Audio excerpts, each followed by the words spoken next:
trying to win a war. Oh, we got Rob coming in.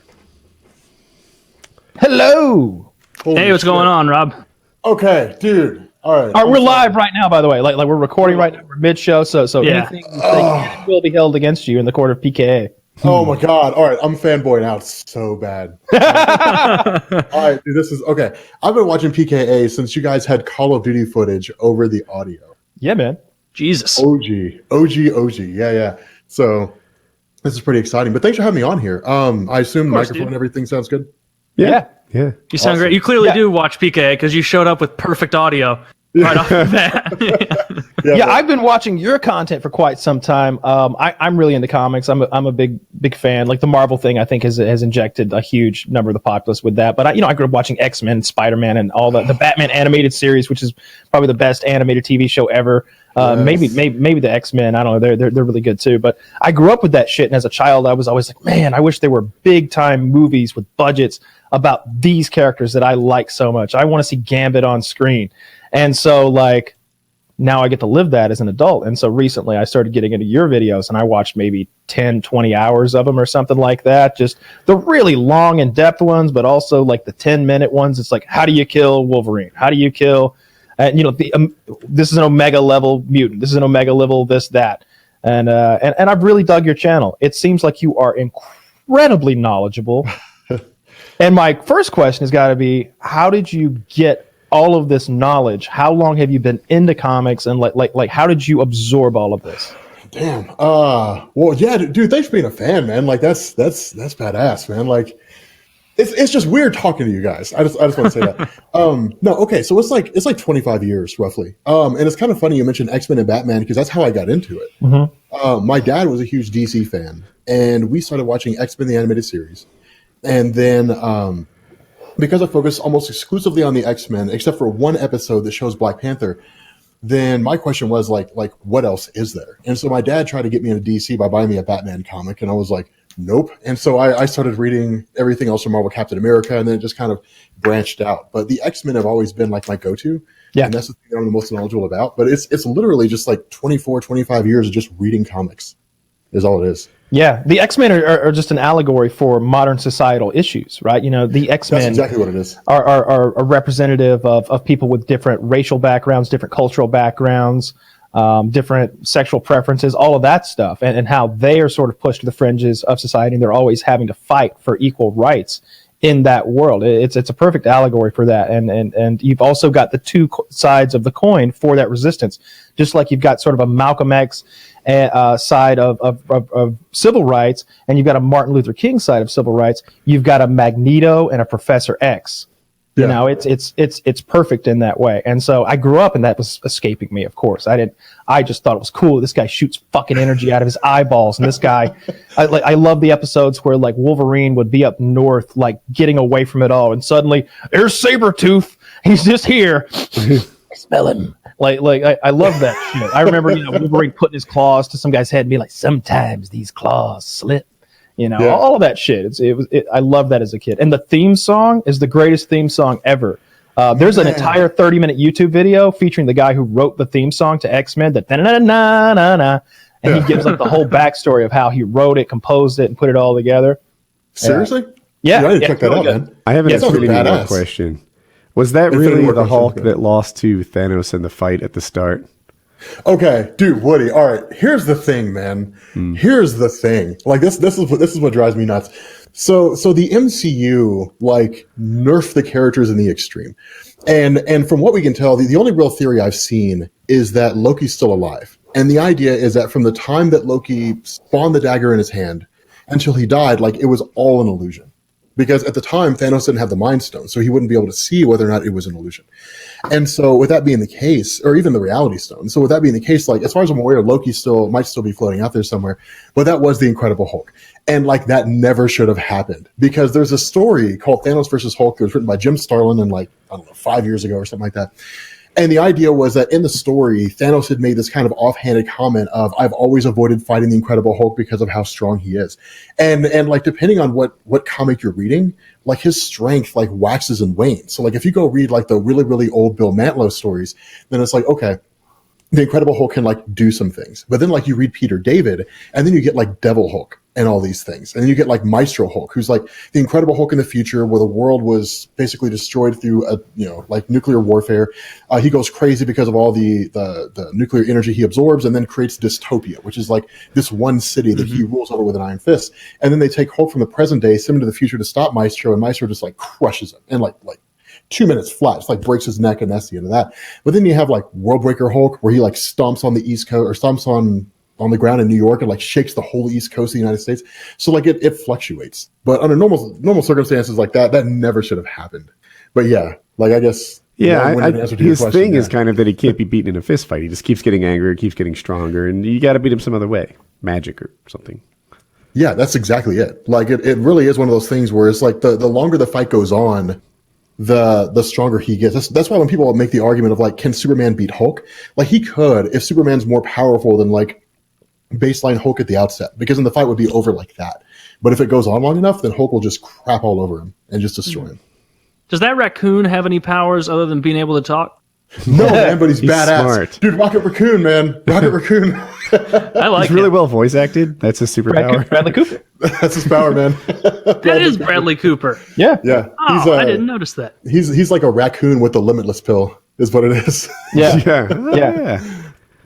I really like that brief moment where you get to see Rocket Raccoon's back and the scars that were part of his like genetic and physical modifications, and you get a sort of an inclination into like the physical and mental torment that he is sort of covering over with this facade of comedy and like quick-wittedness, that he's a really damaged individual. Yeah, that's one of the things the MCU is really good at, is developing the characters and giving you a reason to care about them. So that definitely works. Yeah. I should watch more of these movies. I'm glad I watched Infinity War before you came on, so at least I have some point of reference for like, yeah, that's a character. It's all good, man. I was watching on YouTube videos. It could have been yours. I'm not sure, but they were saying that the DC world was much better in the comics, and the Marvel world is much better in the movies. Do you agree with that? You think that's true? I don't know, man. It depends on your poison. I mean, okay. The problem with like DC is really, really grounded in the sense that it's like there's this really smart guy named Batman who can fight well, and you get like Wonder Woman and stuff like that. But for the most part, it's like the same, I don't know, core members of the Justice League and maybe like another 20 people that DC usually focuses on. With Marvel, it's like the world's a lot bigger and there's a lot more that goes on there. I personally think Marvel's more interesting, but I'm also a little biased because I've been reading it for so long.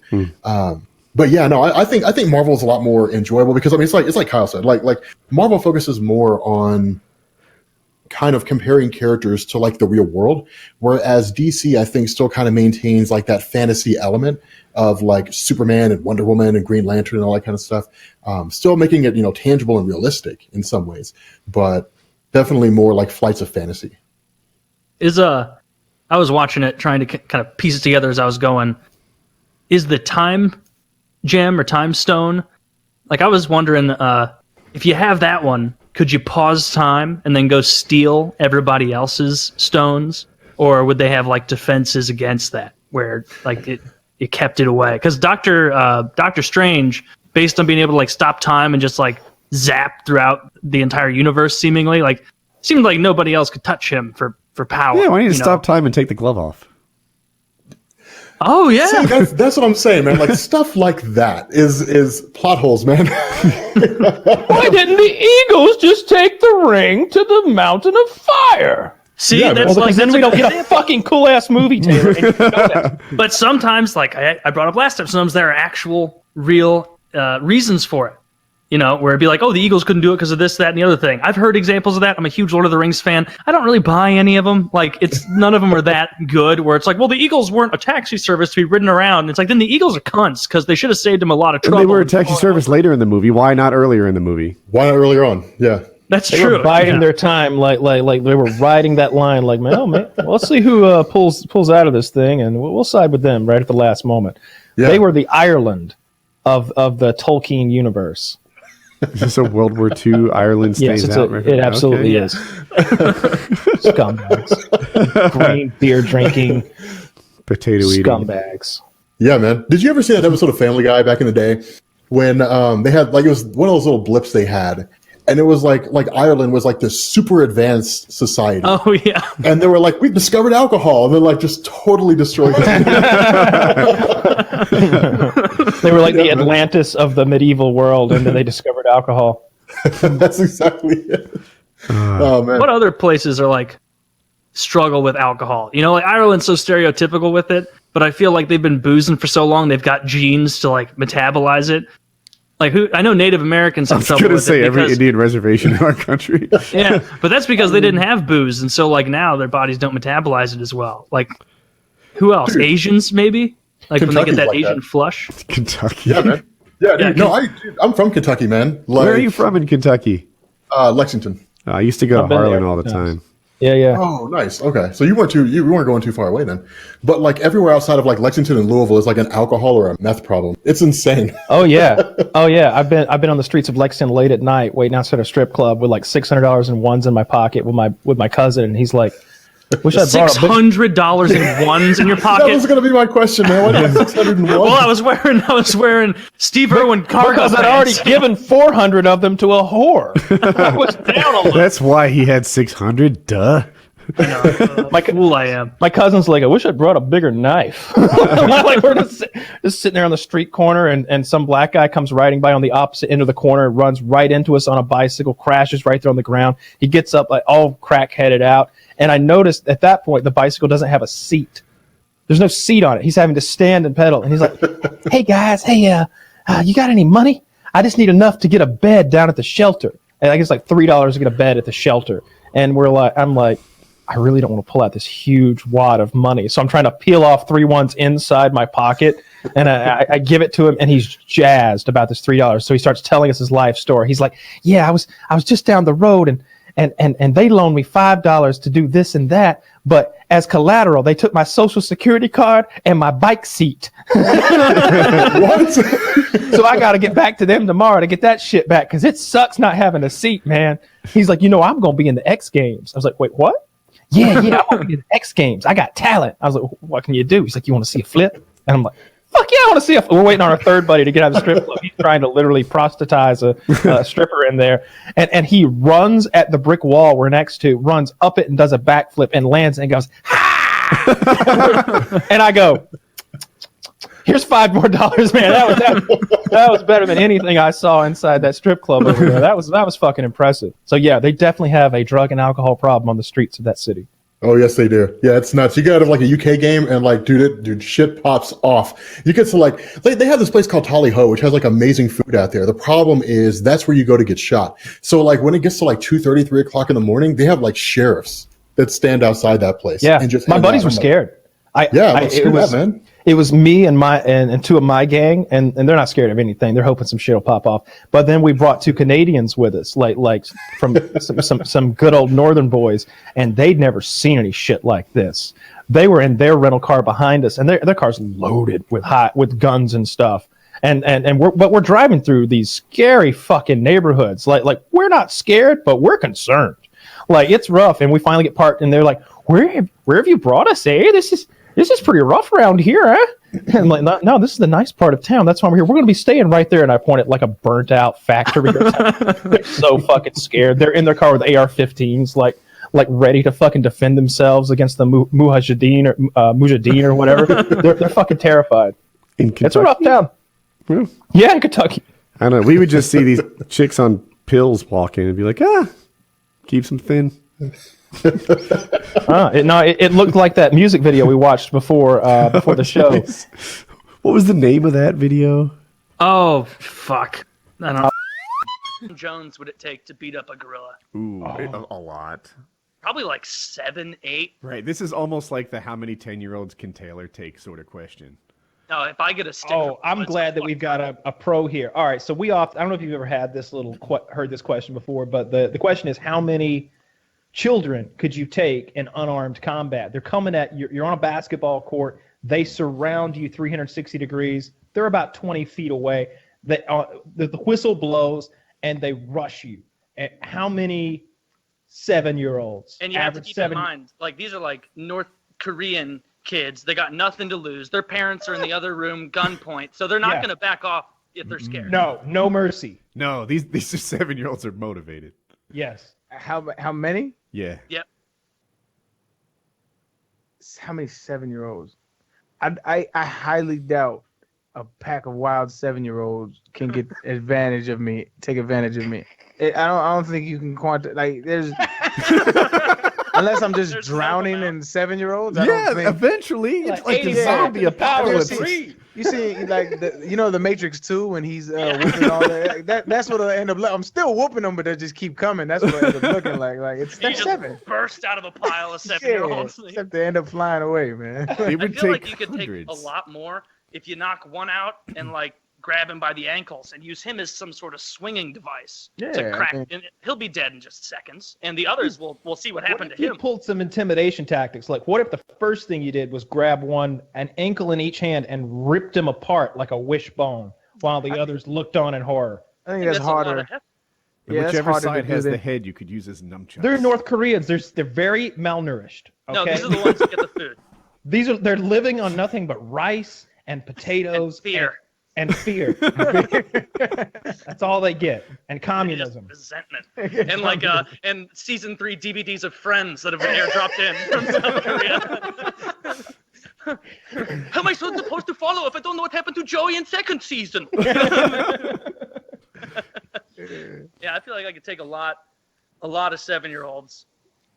I could take. I've said it before, I think, but I could totally take 20. I think you could take more than 20. I think I could take 20. I think I hit hard enough Easily. with even with my left, with my right, with either foot kicking to completely take out a 7-year-old in one blow, like no problem. You realize how like the difference in strength between multiple people and one really strong person though? Like we Yeah. had like every high school does like field day shit where they have like grade competition or whatever it is. And one guy, a couple years older than me, was a legit bodybuilder, enormous. Like he was Samoan, so he's already got the Rock genes to be gigantic. And this dude, like if you saw him, like as an 18-year-old, like you'd be like, something's not right. Like this is the most chiseled kid. He's as wide as a house. Like if you saw like him in an NFL combine, he would fit right in. He'd even be one of the jacked guys there. They put him up against in tug of war, 6 8th graders, and I was thinking, man, Rich, the giant guy, he's going to be able to hold it for at least a second. No, instantly he got pulled to the ground and tugged because at the end of the day, he's trying to pull against a weight that's like 4 times 600 what he pounds is. of force or something. Yeah, probably. they've got so much more grip strength over there. So like, Yeah. it's easy to underestimate. Yeah, but it's striking. Now, if Yeah. they're smart, they're gonna grab on. Like they're not gonna try to punch. They're gonna latch on to like limbs and your body and your clothes and try to weigh you down. And then the second, third wave, they're just piling We on have too. to make them a little older, I think. And then they get Yeah, their like, tiny, might be more that's what I'm they get their Like- tiny malnourished hands into your orifices. That's their I think go-to we're move stuck in on the North North Korea. Korean thing. These are normal. these are kids from fucking Nebraska, Oh, and they're Now they're not. corn-fed. These are I was corn-fed saying, country they boys. might be stronger than They North probably Koreans. wrestle. From Nebraska, they probably would. Shit. So that, That you know changes when they everything. get down in a stance, like you're like, oh, wait, whoa. Yeah, I think if you 7-year-olds is not if you want to That's make the thing. make a case. It's not because if the 8th graders that makes sense. They're all like in that middle. Some of them hit puberty, some of 13. them haven't. Like you about to be, start to get to some hair on your stuff there, and that changes things. But when you're talking about 7-year-olds, like you have no chance. I'm so bad at gauging kids' ages between the age of like 3 and 10. Because Yeah, you were telling me 19 that, at 13. that got you in It's some legal outrageous. trouble recently, right? That's great. I know what that's like. That's rough. That's Kyle's rough. joke was great. She didn't look. She looked at least 13. Jeez. Costa Rica, man, so strict. So strict. So I was Where to go from that? I was listening to a couple of your interviews, Arian, and it's always something I've wondered about professional athletes. But you actually said at one point you were sitting there on the bench during a game, and you just were thinking in your head like, God, I just don't fucking care who wins this game. Like, is that way more common than the viewer knows among players, or did you kind of feel unique in that where everybody else was like, we got to win, like for everything we win? Yeah, I think it's more of like a cultural thing, as far as like winning is concerned and the football culture that is. I was never like in that mindset. It just never like what mattered me to most to the most was like taking care of my family initially, and of course you want to be like the best player that you possibly can because that will help take care of your family in the best way possible. So you give your all, but like it was just for me mostly. I don't think it was very prevalent amongst my peers, which was I don't care who wins the game. And I never really expressed that. It was just thoughts that I had internally. So like I played the game, was like, let's go, guys. And of course your competitive juices get flowing as an athlete and you try to win. But there was a certain time where I was like, I really don't care like at all. Like most guys do. Matter of fact, I'm in like this little Madden. We play Madden together. It's this little league with some of my boys, and we were having this conversation actually. And he is on the opposite end of the spectrum. It's like football is his life. Like he loves it, and I don't understand that. I'm like, there's so much other shit out here, man. You gotta, because it ends, and I always knew that. I always knew it ends, and you have to be able to transition, like, at least intellectually, before you jump off a bridge. Yeah, and you were pretty smart getting out of it at the time you did. Was what you hear from a lot of young players. There was some guy who retired at the age of like 25 or some shit, just like a year or two ago. Yeah. Was CTE and all the, not wanting to be fucked later in life a big proponent of that, or was it most of it stemming from like it's not the same competitive juices flowing anymore? I think at the point I retired, I don't think the CTE thing was a huge variable for me, but I know guys are starting to talk about it and think about it more. I think when the science and the research started coming out about CTE, I think it was like 2013-14 was really when it was like hitting the crazy scene. How recent that is. Yeah, and that by that time I was already 5-6 years in my career, so I was like, whatever damage I've done, I've already done. Might as well ride this thing out. So it really wasn't a big factor for me. But I know guys who have it. It has impacted because it's not just you, right? So it's your family members reading all of this stuff. So your family members reading it like how much longer do you want to play? Like how much do you want to give this? Like is it worth it? So that stuff starts to sit with guys, and they are definitely trying to change the perception of the NFL. But I was saying this on I forget where I was, but I was saying that I'm not so sure about the future of the NFL for that reason, because the more the science is clear, the less people are going to want to support that. Or even put their kids in it, in Little League. Yeah, exactly. Like I'm my kids, unless they're like bucking the system and totally going against what their dad says. Like I'm not gonna let my sons play football. Like it's no point. How much of a disincentive was getting rich? Like in fighting, a lot of times there's this expression like, it's really hard to get up and run when you're sleeping in silk sheets. Right. How did that play into you? Like at some point you're like you said, providing for your family was a big part of your motivation. And then at some point it's mission accomplished, right? Yeah.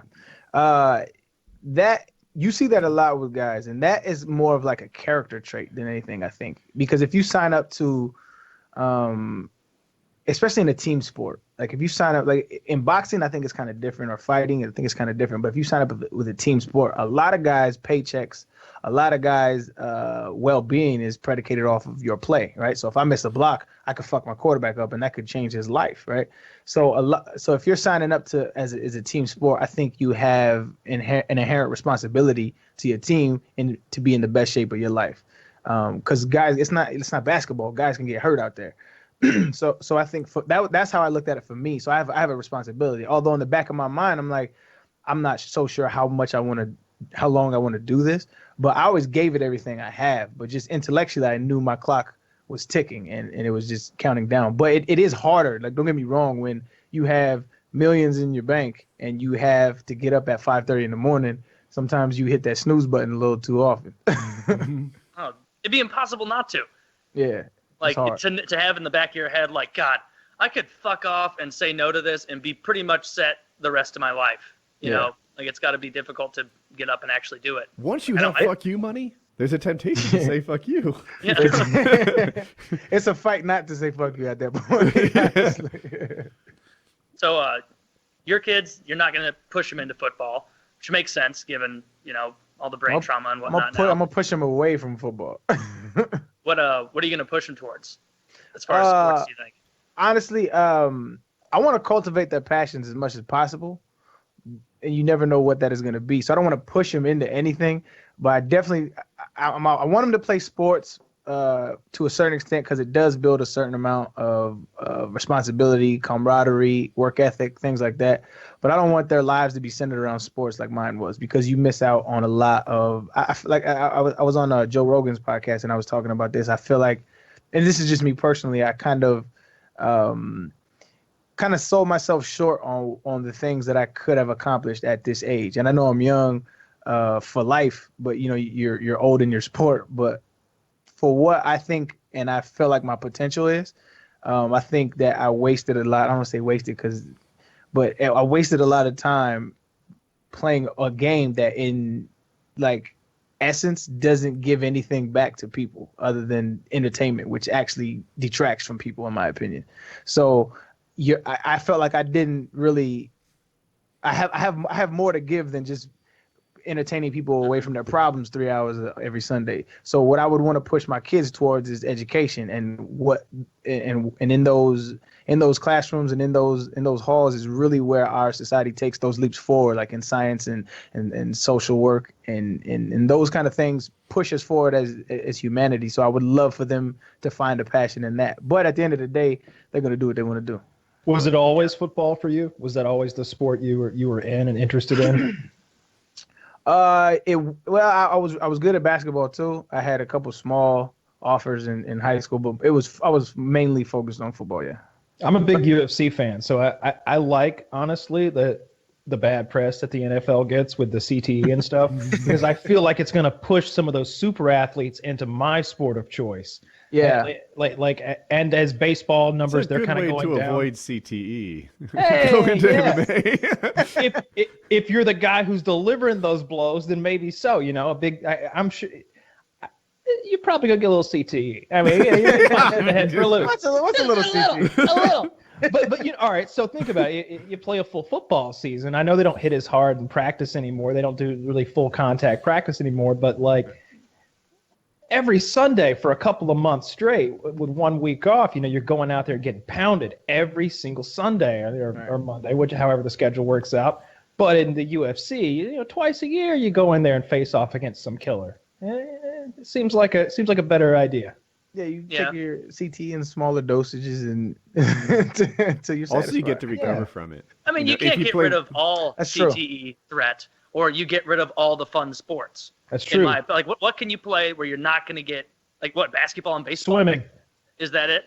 I think basketball is actually on the rise, because I think what's changed this is social media.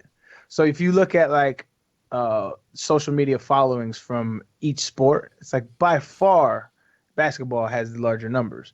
And then you look at anomalies like in soccer, it's like Ronaldo and Messi, guys like that. But it's basketball because of the visibility. And that visibility is attracting the younger audience than football was, like when we were growing up. When I was growing up, like football was the sport.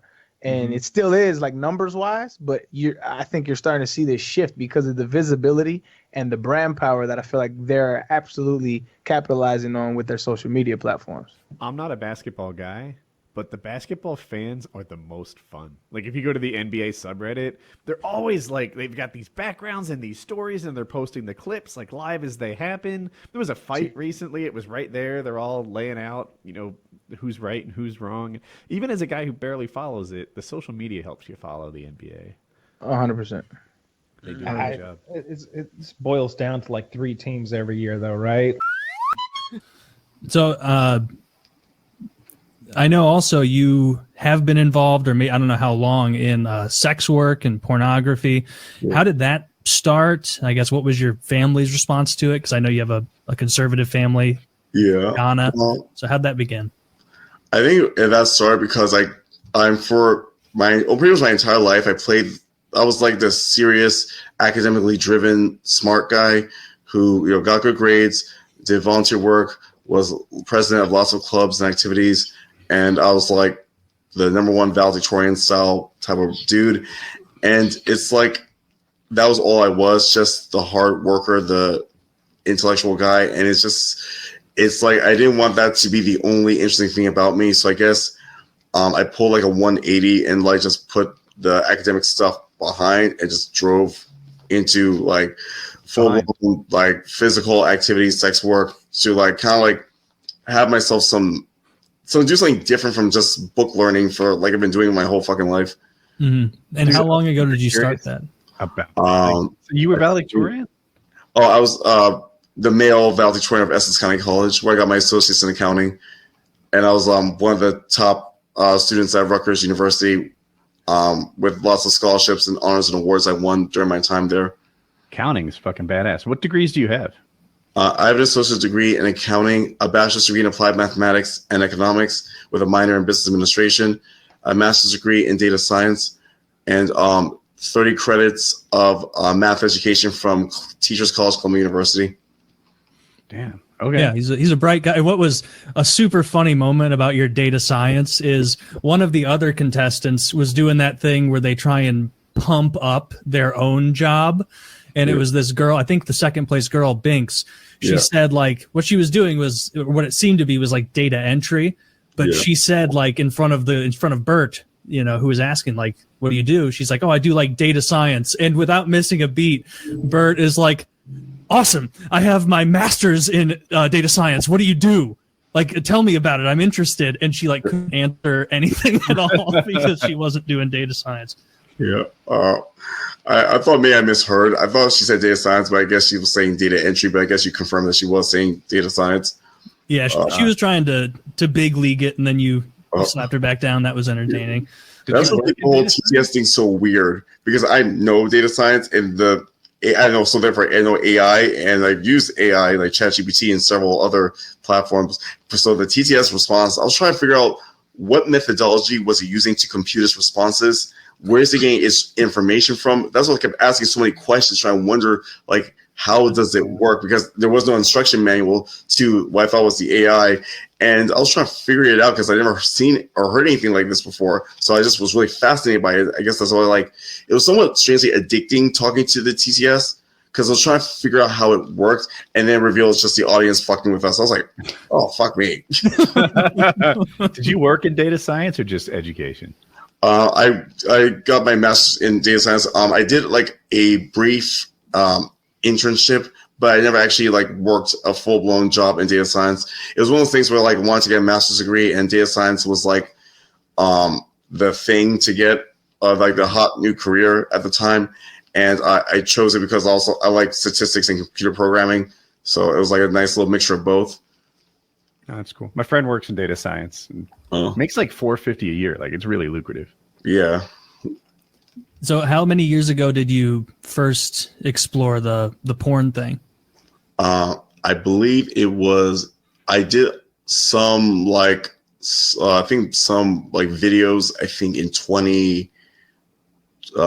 it was like after the pandemic, I believe. Well, actually, I did like, I think, sex work in 2018, and then I started doing like actual porn videos, I think in 2023, 2024, around that time. And then because I didn't expect it to be this level of famous, so therefore I didn't mind just doing like porn or like sex work, because like it's like whatever, like I'm never gonna achieve like I was like I'm never gonna achieve like Hollywood level type of fame. That's like really damn near impossible to get. So I was like, who cares if I just do a little sex work? And also I make enough money to support myself, and it's just fun, and like get my face out there and get to do something I enjoy for the attention. Because I guess I'm a bit of like a exhibitionist. I like being seen and like talked about by people, even if positive or negative. I just like to be seen.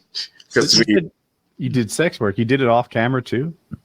Yeah, like with guys, like people who like would want to like a black guy to hook up like for interracial type of shit. That's really a common thing for them. Like guys reach out to me. So how did they find you?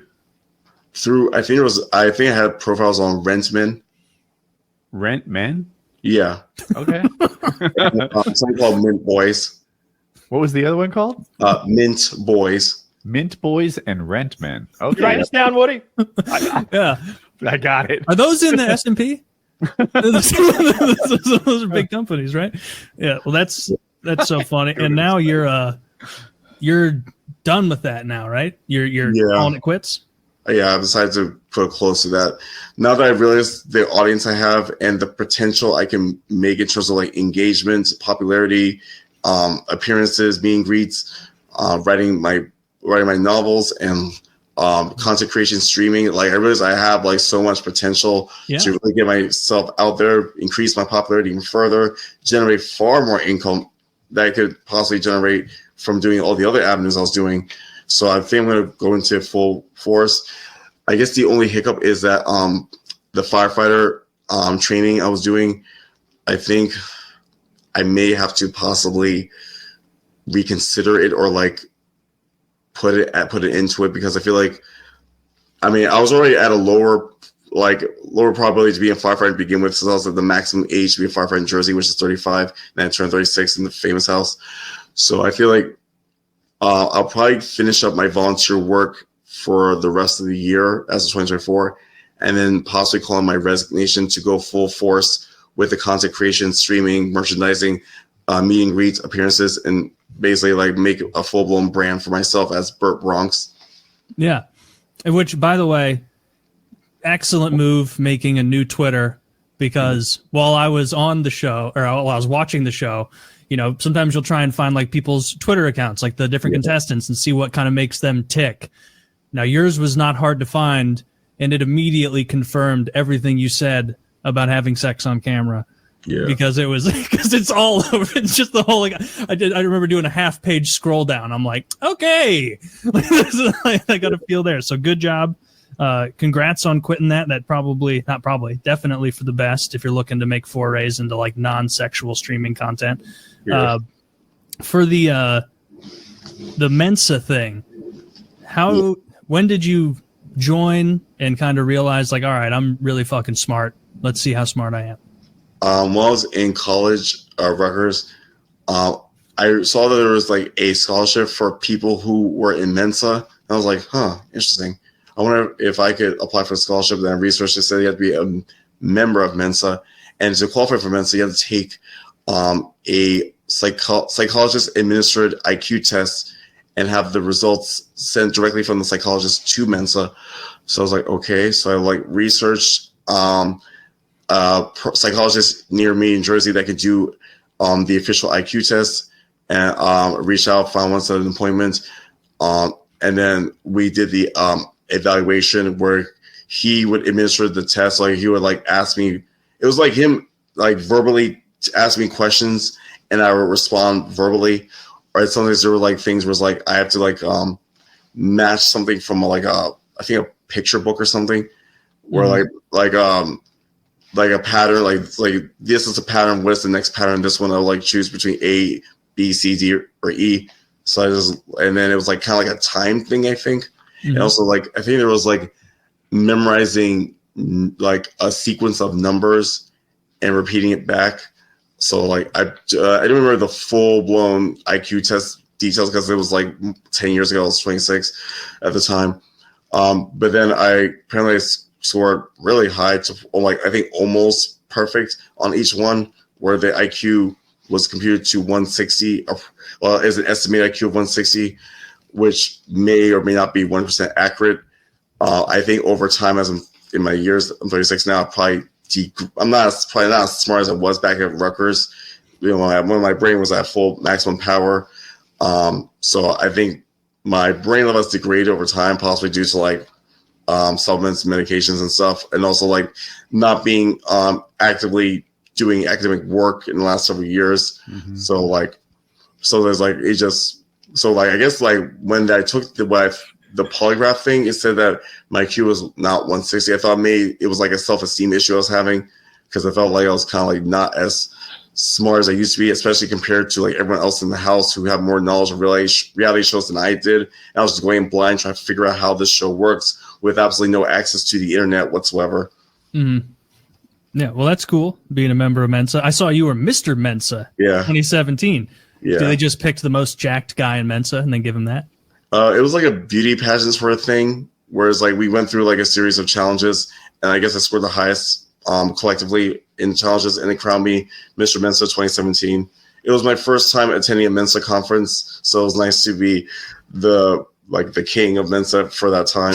What were the challenges? I think like a nicest outfit type of thing, and then it was like a question and answer portion and a talent portion, and I think that might have been it. Okay. What was your Mensa talent? What did you perform? I did like a bunch of jump roping tricks in like really quickly, like doing frontwards, backwards, twisting the rope. I love that. At a Genius convention. Check it out, gang. just firing off some reverse double counted from 10 to I 1. was trying to think of like a unique talent that no one else will probably think to do. So I was trying to stand out. That's what, like, usually with these competitions, I try to think of ways to stand out amongst the other people in the competition so that I'm more memorable to the audience. So that's like the technique I was applying in Mr. Mensa, the pageant, and also Fish Tank. Is Mensa like a sausage fest? Is mostly dudes, yeah. There are a few females, but I feel like some females are like, because I think their husband or boyfriend is in Mensa too. They're also, I guess, like Mensa members tend to like sometimes like date others, like similar with intellectual pursuits. But from what I gathered when I went to the conference a few times over the years, it's mostly skewed towards the males, but I think they're trying to become more inclusive of females as well. Yeah. Well, that makes sense. It is a bunch of dudes taking tests. Seems like it's more a male inclined thing to do. Are there crazy parties or anything at Mensa get-togethers? A bunch of geniuses like. There are like local groups of Mensa members. I think there's one in Jersey, several in New York City. I think I attended one in Jersey. I think maybe like 9 years ago. I don't really remember the details of like what went on. I think it was just like a small get together in a picnic, so to speak, in like one of the parks in Jersey. I think Branch Brook Park. Although I'm not sure if that was the name of the park. That's just like from what I'm speculating. Yeah. Well, that's awesome. You remember Mensa. Something else you said, in addition to quitting the sex work and porn stuff, I saw a video where you said you're going to remove was it the muscle implants and the butt implants, or just the muscle ones, leave the butt one? Oh, I don't have any butt implants. That's fake news floating around. Yeah. Oh, I just have the implants in my lat and in my tricep. Okay, and you're going to get rid of those, or are you going to keep them around? I'm going to get rid of them since they seem unnecessary, since I'm able to like just bodybuild normally, especially since I'm on TRT and I have like supplements. So it just seems like unnecessary now. And since I got like ridiculed to some extent while on Fish Tank for those, even though I openly admitted to it and wasn't a secret at all to begin with. So I feel like maybe it'd be better if I just get them removed, because like it seems like they're just counterproductive at this point. Makes sense. Yeah, and it's got to feel weird doing muscular movements with like an implant in there that would, if anything, would be impeding your natural movement on a pressing or pulling exercise. Yeah, you handled that perfectly. When someone accused you in TTS where they're like, this guy's got muscle implants, like there was no ego in how you responded. You were like, yes, I have muscle implants here and here and here. And then that seemed to mostly be the end of it. I didn't notice many other people bringing it up to you. But then again, you were in the house 24/7. I think during the boys in the reboot try to ridicule me for a bit, and I was just like, okay, whatever. This was not a secret. I never tried to hide it. It just didn't come up until I think when I first went to live in the States for university, I was like so traumatized by American blacks. Like, American black people are so much different than the rest of the world black people. It's because they have their own thing. And it's like, I was like 19 and I was going to go to university in the States, and I went to live in New York and stuff. And I was like, I went to NYU for my first semester because I had to do some certain courses and stuff. And it was like an entry course. And, I made friends with guys from like Brooklyn to South Bronx. And, it's like, I sound like I spoke properly You know, I sound like a white guy to them, right? And it's like a certain dialect. I mean, part of my family is Jamaican, so I knew that dialect. But, you know, I was in the American atmosphere and, you know, American black kids and stuff. And I was like, it was so traumatizing how comfortable these guys were with certain friggin' crazy situations. Like we'd be in a nightclub in South Bronx and I see someone get, you know, stabbed in the neck and it's like, damn. And I'm like almost ready to need therapy after seeing, you know what I mean? Like I came from a little town, like not, that was pre-internet. Toronto's not a little, well, compared to New York, Toronto's a little town, but I came from, you know, friggin' Canadian city, regular suburban dude. You know what I mean? You got those Canadian sensibilities, and it wasn't. I really do. And like and it's like I remember this one thing that messed me up was we had a movie night and we went to a screening of Menace to Society, and I don't know if you guys seen that movie, but you know, street kid movie type of thing and everything, and I was fucked up, excuse my language on the show, but I was like, is it, you know, one of the drive-by scenes? And I was like, you know what I mean? You see stuff like this, you know, I saw colors like before that. That was like the first time you really saw this stuff in Canada and everything. And then I'm watching this drive-by scene and then half the guys around me are laughing at the scene because of how the guy died when he fell. You know what I mean? And I'm like here, like, you know what I mean? I'm trying. I don't want to look like a complete pussy, but at the same time, I was like, oh my gosh, he just killed that guy for no fucking reason. You know what I mean? Did you say that? Did you go, oh my gosh? Yeah, I almost did. I almost did a full-on whiz. But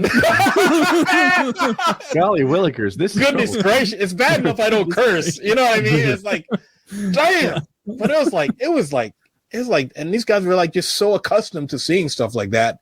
And I was, you know, it's just changed my life. I'm glad I did it. And living in the States was a whole different thing. But it's like, then you realize how different the two countries really are, bro. It's like such, and a lot of Americans don't know, like, it's funny because Americans don't know anything about Canada but Canadians know everything about America because we get all the TV shows and channels in like Toronto and along the border and all that stuff, right? But at the same time, when I lived in the States, I lived in the States for like 10 years, I completely forgot what was going on in Canada. You know, I didn't even know, after a certain amount of time, I didn't know who the prime minister was. I didn't know anything was going on with politics. I forgot, I was studying Canadian law. I was in the States. I was studying international commerce, and I was studying law, constitutional law. And I was like, I even to this day, I know more about American stuff than I do Canadian stuff, which is weird. But you can understand. In any of our media, it's not taught in schools. Nothing. It's not learned about on TV, and none of your TV shows make it to us. Very few. Degrassi. Trailer Park Boys was Hunger my Games. first. SCTV, you guys probably saw. Did you guys watch SCTV at all? No. It sounds What's familiar, on- but I don't recall. I don't know. That's where Martin Short came from, and No. John Candy and those guys. Boycotting American products now. Reddit would have me believe that they're doing that really. Yeah, they are. It's true. You can go to like a lot of the stores and you'll see little Canadian flags beside certain products, and it's like. But I know it sounds silly because there's so few Canadians. The American ones were like fully stocked, and all the other ones were empty. Yeah, it's kind of happening right now. It's kind of weird. And it's like it's funny because I have dual citizenship, right? So it's like I can benefit. Plus I have businesses in the States, and I make more money in the States than I do Canada. So I'm across the border like every week, literally. You play both sides to always come out on top. But I we chose when I was getting married at the time. Funny story. I was with my soon-to-be wife back in 94, 95. And I remember we were walking down the street and we were judging. I had a nice offer from Chase Manhattan for a good position when I graduated from university. And she was working for a pharmaceutical firm up in Canada. And we were trying to decide if we get married, where we wanted to bring up kids and start a family and stuff. And we were weighing the pros and cons between, the health benefits and all this stuff and the more money in the States. You know what I mean? And then as we're walking by, someone drives by us and goes, "Hey, you fucking N lover." to my wife, who was white. Like, and then she goes, well, I guess that solves that argument. And we even told that story at our wedding. It's like there's such an American thing, but it's like, damn, it's such in two different. Like I didn't know you were Canadian. Sorry? Yeah, right? Jeez. How dare he? But yeah, sure, like, he would have known if you would have turned and been like, well, son of a gun. It's like, even though the two countries are so close, it's like two opposite coins, two opposite sides of the coin. Like it's so crazy. It's like whenever I cross, and I love both countries. I really love the States and I love Canada. But when I cross it, as soon as I cross that border, my situational awareness like goes from here to here. You know what I mean? Like, you know what it is? It's like some sports teams. You're always in the hunt for the championship, like every year, and you take it real seriously. So, like your team loses, it's a big deal. You know, you win, riding high. And some teams, you know, they're in the back of the pack. They're never going to be champs, so they don't take the game too seriously. That's what Canada is. But we don't. Mm-hmm. But the funny thing is, though, we feel sorry for Americans, though. Like, and it sounds weird, but we feel bad for Americans. Like all the guns and the crime and the hatred and the this and the that. Like, it's. I can't remember which British guy said it, but he said, being in Canada must be like living in the apartment building up above the crackheads.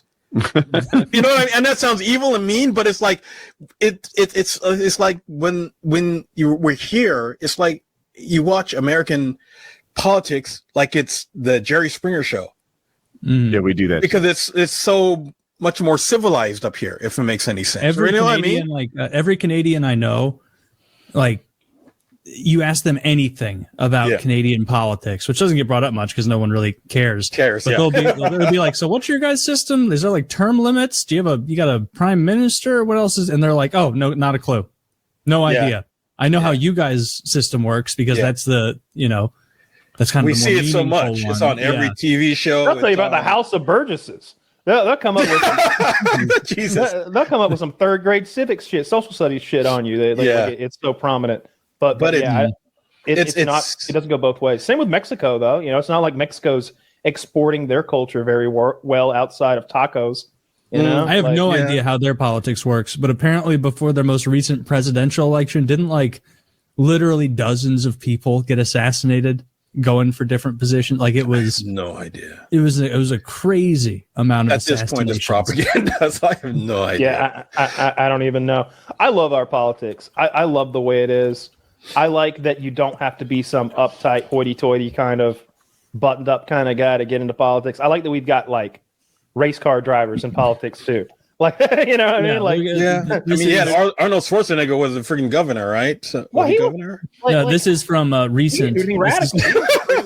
This is from like 7-8 months ago. Mexico City, May 31st. Mexico's election is now the bloodiest in its modern history after a candidate running for local office in central Puebla state was murdered on Friday at a political rally, taking the number of assassinated candidates to 37 ahead of Sunday's vote.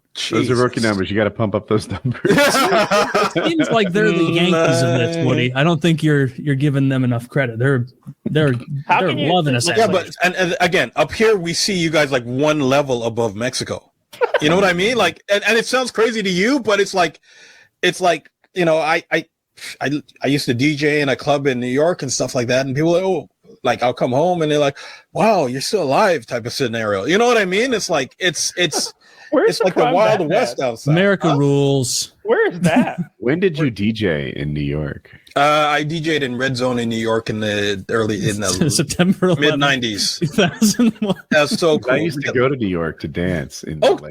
Yeah, Limelight, Palladium. Yeah.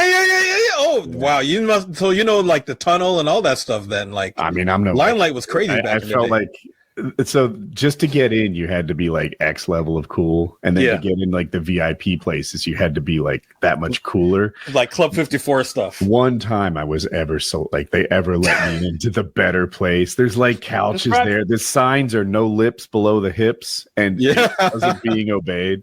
And it was like what is this place? Describe the scene to me, because I'm picturing Saturday Night Fever. Bro, no. Oh, for him or me? Why don't you do it? I think you'll do it better. Okay, see, I was in like one of the clubs I was in were like dope. They were fire as a kid. They're like, I would be there. I'd see Junior Vasquez there. I'd see a whole bunch of other very cool DJs, and I'd play like the sets I would do like house music and hip hop. So, and it was actual dancing in the clubs. I'd be in the club and you'd see like RuPaul and his crew come in and they'd be dancing, or Willie Ninja and his crew, which were like the guy who invented voguing and stuff.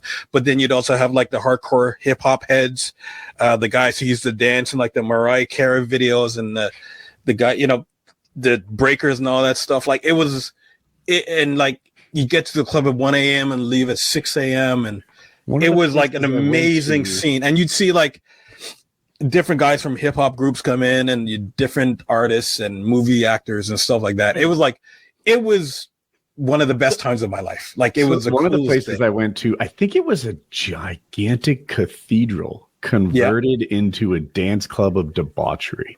I remember walking past this woman who was a 10 by any standard, with two different guys, one on each boob, just sucking it. And here's single Woody not getting anything. Like, is this like for anyone? Is this just like a wife? Is this the line? This is the line. Right? And then you try and sneak in like the way puppies do. Woody's trying to think of a good line. He's like, "Ma'am, if you had a third tit, let me tell you." I remember there were all over that wearing like just daring outfits, right? Picture like leather bikinis and snow goggles and stuff. And I'm like, she's making it work, right? She couldn't be, the people there were as good looking as any human who's ever walked the planet, at least the coolest ones, right? And then there's me. College me was a pretty good looking guy, but not in this crowd. Not in this crowd. In this crowd, I couldn't get into the better sections. I'm like, is it my silk shirt? What shirt am I supposed to be wearing? I don't know. You're like, I ordered an orange juice, and they're like, like, this is my going out outfit. Like, they just spit on your shirt. I look like I'm from Friends at this time, and all these guys look like they're, I don't know, a cross between a bikini model and a skier or something. They were just cool. Some of the girls we went with were that cool. I think that's how I actually got. Yeah, that's how you get in. It was the hot chicks. Yeah. But I remember trying to leave the club and I couldn't get taxis because the taxis wouldn't pick up black guys in certain places, and I have to walk home for 2 hours through the city. Like it was stuff like that. But again, but it's the States. You know what I mean? It's like it was like a Canadian thing. The taxis wouldn't stop for black people at night. Oh yeah, that would look great to the locals who would see a friggin' tourist and not rob me. But okay, yeah. You just explain why they won't pick you up. Why won't they pick me up? Why don't you wear a Canadian flag to let them know you're not from here? Because I'll be robbed and beaten by the locals. Right? I can't win. Good with the bad. I'm not a fool. I don't mind the walk. I wasn't complaining. I needed the cardio. Yeah, you make Canadians in America seem like they're like walking around with big suckers and propeller hats, like looking up at the big. Pretty much, yeah. I remember I told this story. But you can spot a tourist, though, right? So, but I was dancing in a mosh pit, and I'm not a mosh pit guy, and I'm not the biggest guy either. Not amongst people who enjoy mosh pits. 6 foot is small, and I'm jumping around, and there's this one guy. A young Snow would be a good description of him. And he's not dancing. You're talking, hold on. Woody Snow, not Canadian rapper Snow, right? No, Kyle Snow. Okay. This guy is like a young version of Kyle Snow. Yeah. And he's not dancing. He's taking runs at people, leaning over, shoulder down, knocking people. Kyle, you're muted. That's funny. Number one. Number two. Pizza pie in my eye. Oh my. Just like